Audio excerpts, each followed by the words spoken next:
Hi friends, நான் தான் உங்கள்கிட்ட பேசுகிறேன். கொஞ்சம் என்னோட கஷ்டத்துக்கு பகிர்ந்துக்கணும்னு ஆசைப்பட்றேன். ஒன்றும் இல்லை, 16 வயசில் கல்யாணம் ஆச்சு. கல்யாணம் வீட்டில் பண்ணிக்கல. அக்கா வீட்டில் பிடிச்சிக்கணுன்னா ஃப்ரெண்டு வீட்டில் தங்க வந்தோம்.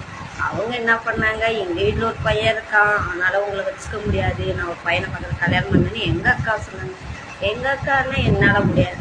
சரி, நம்ம அக்கா கூட்டி எங்கேயும் போக முடியாதேன்னு அவளுக்கு பார்த்தோம். அப்படியே நம்ம கல்யாணம் பண்ணிட்டு வந்த இடத்துல சொல்றது யாருமே அம்மா கிடையாது, அப்பா கிடையாது, யாருமே கிடையாது. தனியாக இருந்து கஷ்டப்பட்டு இருந்தாச்சு.